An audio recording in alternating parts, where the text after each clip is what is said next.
আসসালামু আলাইকুম। সবাইকে স্বাগত জানাচ্ছি আমি নাইম ফাথম মুবিন। শুরুতে সংবাদ শিরোনাম। বাংলাদেশের সর্বশেষ গুরুত্বপূর্ণ আপডেট সংবাদে আপনাকে স্বাগত। শুরুতেই সংবাদ শিরোনাম, পরে বিস্তারিত।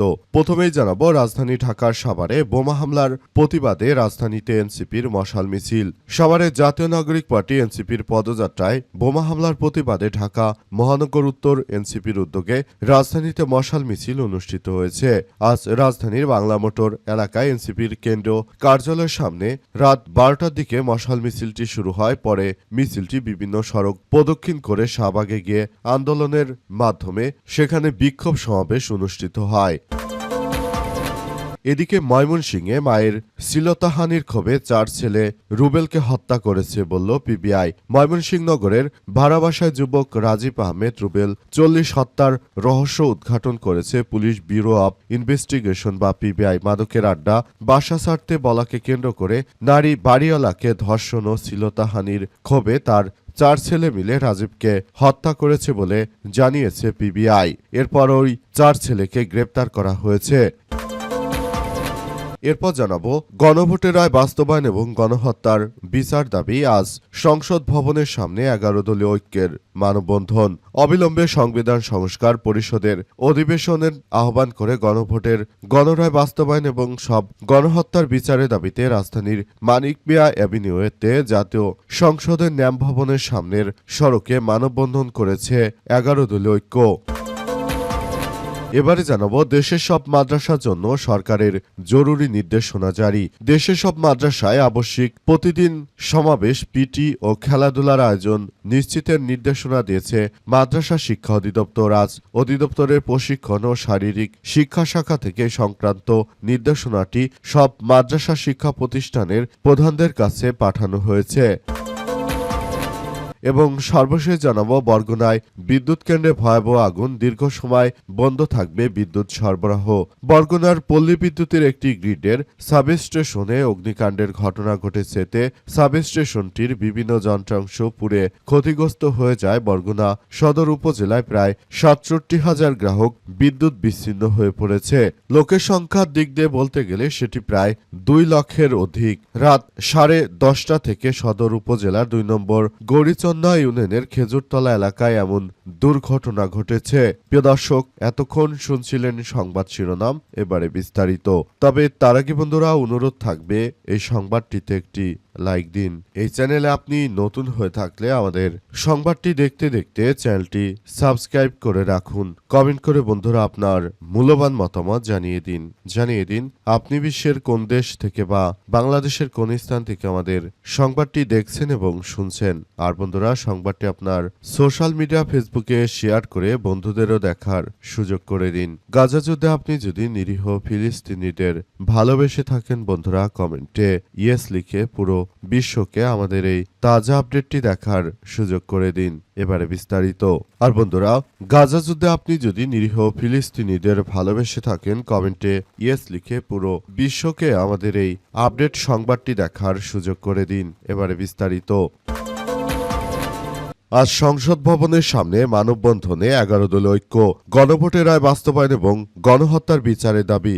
অবিলম্বে সংবিধান সংস্কার পরিষদের অধিবেশনের আহ্বান করে গণভোটের গণরায় বাস্তবায়ন এবং সব গণহত্যার বিচারের দাবিতে রাজধানীর মানিক মিয়া অ্যাভিনিউতে জাতীয় সংসদের ন্যাম ভবনের সামনে সড়কে মানববন্ধন করছে 11 দলীয় ঐক্য। আজ জুলাই শহীদ পরিবারের সদস্য, আহত জুলাই যোদ্ধাদের নিয়ে এই মানববন্ধন কর্মসূচির শুরু হয়েছে। 11 দলীয় ঐক্যের সমন্বয়ে জামাত ইসলামের সহকারী সেক্রেটারি জেনারেল হামিদুর রহমান আজাদ আজ গণমাধ্যমকে এই তথ্য নিশ্চিত করেছেন। মানববন্ধনে বাংলাদেশ জামাত ইসলামের সেক্রেটারি জেনারেল অধ্যাপক মিয়া গোলাম পরোয়ার, 11 দলীয় ঐক্যের বিভিন্ন স্তরের নেতাকর্মীরা তারা সেখানে উপস্থিত থাকবেন। 11 দলের ঐক্য থেকে বলা হয়েছে যে যাতে করে সরকার জনগণের সঙ্গে আর প্রতারণা করতে না পারে, সেজন্য ইতিমধ্যেই তারা একইভাবে কার্যক্রম চালিয়ে চালিয়ে যাচ্ছে, যাতে করে বর্তমান সরকার যেন জনগণের সঙ্গে কোনোভাবে প্রতারণা করতে না পারে সে বিষয়গুলো খুবই গুরুত্ব সহকারে দেখা হচ্ছে। 11 দলীয় ঐক্যের পক্ষ থেকে বলা হয়েছে যে বিএনপি সরকার ক্ষমতা আসার পর তারা মূলত গণভোটের রায়কে তারা অবাস্তব হিসেবে বলে তারপর সেটিকে তারা মেনে নিতে চাইছে না, অথচ তাদের ক্ষমতার মূল ভিত্তি হচ্ছে তারা গণভোটের মাধ্যমে মূলত ক্ষমতা এসেছে। যদি গণভোট এর রায়কে তারা বাস্তবায়ন না করে তাহলে বর্তমান নিয়ম অনুযায়ী 2027 সালের আগে কোনো নির্বাচন বাংলাদেশে হবে না এবং বর্তমান যে নির্বাচন দেওয়া হয়েছে এই নির্বাচনটি একটি অবৈধ নির্বাচন। এখনো সংবিধান অনুযায়ী বর্তমান বাংলাদেশের প্রধানমন্ত্রী শেখ হাসিনা, সুতরাং শেখ হাসিনাকে একটি সাংবিধানিক সরকারকে আদালতের মাধ্যমে কেউই বিচারের আওতায় নিয়ে আসতে পারবে না, কারণ সরকার ইতিমধ্যে সেসব বিষয়গুলোকে খুবই গুরুত্ব সহকারে দেখছে। স্বরাষ্ট্রমন্ত্রী সালাউদ্দিন আহমেদ তিনি শুধুমাত্র এমন কথাবার্তা বলতে শুরু করেছেন যে তিনি শুধু সংবিধানের দোহাই দিতে শুরু করেছেন। সংবিধানের এসব দোহাই দিয়ে কোনো কাজ হচ্ছে না, কারণ এই বিষয়গুলো সবার জন্য খুবই গুরুত্বপূর্ণ একটি বিষয় হিসেবে আবির্ভূত হচ্ছে। মাদ্রাসা শিক্ষার্থীদের জন্য জরুরি নির্দেশনা দিল মাধ্যমিক ও উচ্চ মাধ্যমিক বোর্ড। এখন থেকে যারা মাদ্রাসা শিক্ষার্থী রয়েছে তাদেরকে সকালে পিটি প্যারোড করতে হবে, পাশাপাশি তারা যেন জাতীয় সঙ্গীত গাওয়া, এছাড়াও তারা যেন বিভিন্ন বিষয় নিয়ে তারা দেশের উন্নয়নমূলক কার্যক্রমে অংশগ্রহণ করতে পারে সেই বিষয়গুলোকে দেখভাল করার কথা বলা হচ্ছে এবং আরো বলা হয়েছে যে এই ধরনের অনাকাঙ্ক্ষিত কোনো ঘটনা যেন না ঘটে সেটি সবাইকে দেখভাল করতে হবে। আরো বলা হয়েছে যে শুধু মাদ্রাসা শিক্ষার্থীরা তারা পেছনে পড়ে থাকবে খেলাধুলা সহ বিভিন্ন বিষয় নিয়ে, এটা কখনোই হতে পারে না। মূলত মাদ্রাসা শিক্ষা বোর্ডের যারা রয়েছে ছাত্রছাত্রী তারাও এখন থেকে ক্রিকেট, ফুটবল সহ সব বিশ্বকাপে অংশগ্রহণ করবে। সবাই আসলে সবকিছুতে অংশগ্রহণ করবে, সেই বিষয়গুলো নিয়ে খুবই গুরুত্ব সহকারে কার্যক্রম চালিয়ে যাওয়ার প্রতি উদাত্ত আহ্বান জানানো হয়েছে। সরকারের পক্ষ থেকে বলা হয়েছে যে বাংলাদেশে বিগত স্বৈরাচার ফ্যাসিস্ট সরকারের আমলে মাদ্রাসা শিক্ষার্থীরা তারা বিভিন্নভাবে পিছিয়ে ছিল। বর্তমান সরকার আসলে বিষয়গুলো নিয়ে খুবই গুরুত্ব দিচ্ছে, যাতে করে মাদ্রাসার শিক্ষার্থীরা কোনো কিছুতে আর পিছিয়ে না পড়ে, সেজন্য সরকার এই জরুরি নির্দেশনা জারি করেছে। এখন থেকে মাদ্রাসা, স্কুলের মতো খেলাধুলা, শরীরচর্চা সহ বিভিন্ন কার্যক্রম অনুষ্ঠিত হওয়া উচিত বলে মনে করে তারা। সেজন্য ইতিমধ্যে বিএনপি সরকারের পক্ষ থেকে এই গুরুত্বপূর্ণ নির্দেশনা জারি করা হয়েছে। সরকার মাদ্রাসা শিক্ষাকে আধুনিক করার জন্য বিভিন্ন কার্যক্রম আসলে হাতে তুলে নিচ্ছে। তারা মূলত এমন ধরনের কার্যক্রম হাতে তুলে নিতে চায় যেটি ভবিষ্যতে সবাইকে আরো বেশি সুযোগ্য করে তোলার মধ্য দিয়ে এগিয়ে নিতে চায়, এমন বিষয়গুলোকে খুবই গুরুত্ব দিচ্ছে বর্তমান বিএনপি সরকার। এরই ধারাবাহিকতায় এই জরুরি নির্দেশনা জারি করল বর্তমান সরকার।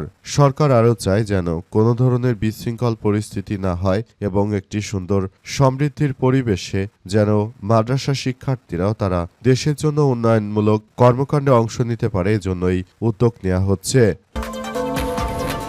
সাভারে বোমা হামলার প্রতিবাদে রাজধানীতে এনসিপির মশাল মিছিল। সাভারের জাতীয় নাগরিক পার্টি এনসিপির পদযাত্রায় বোমা হামলার প্রতিবাদে ঢাকা মহানগর উত্তর এনসিপির উদ্যোগে রাজধানীতে মশাল মিছিল অনুষ্ঠিত হয়েছে। রাতে রাজধানীর বাংলা মোটরে এনসিপির কেন্দ্র কার্যালয়ের সামনে থেকে রাত 12টার দিকে মশাল মিছিলটি শুরু হয়। পরে মশাল মিছিলটি বিভিন্ন সড়ক প্রদক্ষিণ ও শাহবাগে গিয়ে শেষ হয়। শাহবাগে জুলাই স্মৃতি স্তম্ভের পাদদেশে অনুষ্ঠিত সংক্ষিপ্ত সমাবেশে বক্তব্য দেন এনসিপির সিনিয়র যুগ্ম আহ্বায়ক ও ঢাকা মহানগর উত্তরের আহ্বায়ক আরিফুল ইসলাম আদিব। মশাল মিছিলে এনসিপির যুগ্ম সদস্য সচিব জয়নাল আবেদিন শিশির, যুগ্ম মুখ্য সমন্বয়ক আরিফুর রহমান তুহিন সহ ঢাকা মহানগর উত্তর এনসিপির বিভিন্ন পর্যায়ের নেতাকর্মীরা অংশগ্রহণ করেন। সমাবেশ শেষে নেতারা সাভারের হামলার ঘটনায় বিচার ও ভবিষ্যতে এই ধরনের ঘটনার পুনরাবৃত্তি রোধে কার্যকর পদক্ষেপ গ্রহণের দাবি জানায়। এর আগে ঢাকা সাভারে জাতীয় নাগরিক পার্টি এনসিপির পদযাত্রা পরবর্তী সমাবেশ চলাকালে ককটেল বিস্ফোরণের ঘটনা ঘটে। এই ঘটনায় অন্তত 4 জন আহত হয়েছে। মূলত আবারও আওয়ামী লীগের সন্ত্রাসীরা তারা জাতীয় নাগরিক পার্টি এনসিপির উপরে ব্যাপক হামলা চালাচ্ছে বলে অভিযোগ করেছেন তারা জানিয়েছে যে আওয়ামী লীগের যদি সাহস থাকে চোরের মতো রাতের অন্ধকারে এসব হামলা না চালিয়ে বরং সামনে এসে জনগণকে ফেস করার জন্য তারা আহ্বান জানিয়েছে। ময়মনসিংহে মায়ের শ্লীলতাহানির ক্ষোভে তার 4 ছেলে রুবেলকে হত্যা করেছে বলল পিবিআই। ময়মনসিংহ নগরের ভাড়া বাসায় যুবক রাজীব আহমেদ রুবেল 40 হত্যা রহস্য উদ্ঘাটন করেছে পুলিশ ব্যুরো অব ইনভেস্টিগেশন বা পিবিআই। মাদকের আড্ডা বাসা ছাড়তে বলাকে কেন্দ্র করে নারী বাড়িওয়ালাকে মারধর এবং ধর্ষণের ঘটনায় ক্ষোভে তার 4 ছেলে মিলে রাজীবকে হত্যা করেছে বলে জানিয়েছে পিবিআই। ওই 4 জনকে গ্রেপ্তার করা হয়েছে। তারা হলেন রহমত 30, জনি 28, রকি 26 এবং ইমরোজ 18। সোমবার বিকেলে আয়োজিত সংবাদ সম্মেলনে PBI police super Mizanur Rahman জানান, প্রায় 1 মাস আগে রুবেল ওই বাসায় একটি কক্ষ ভাড়া নেন। তার চলাফেরা এবং কর্মকাণ্ড নিয়ে বাড়ির মালিক পারুল বেগমের আপত্তি ছিল। অভিযোগ রয়েছে রুবেল সেখানে বিভিন্ন ব্যক্তিকে নিয়ে আড্ডা দিত, মাদক সেবন করত।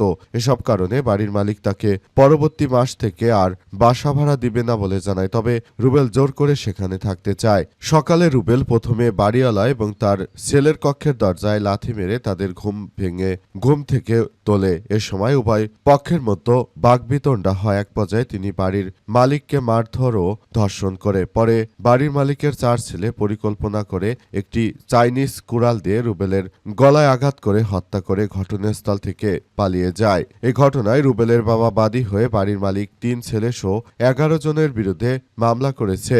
3 থেকে 4 জনকে আসামি করে হত্যা মামলা দায়ের করা হয়। পুলিশ সুপার মিজানুর রহমান জানান, মায়ের সঙ্গে দুর্ব্যবহার, ধর্ষণের ঘটনার জেরে গ্রেপ্তারকৃত 4 ভাই হত্যাকাণ্ড ঘটিয়েছেন বলে তারা স্বীকার করেছে। এর আগে ময়মনসিংহ নগরের 36 বাড়ি কলোনি এলাকার একটি ভাড়া বাসা থেকে রাজীব আহমেদ রুবেলের গলাকাটা লাশ উদ্ধার করা হয়। নিহত রাজীব আহমেদ রুবেল নগরীর রামকৃষ্ণ মিশন রোড এলাকার মৃত আব্দুল হামিদের ছেলে।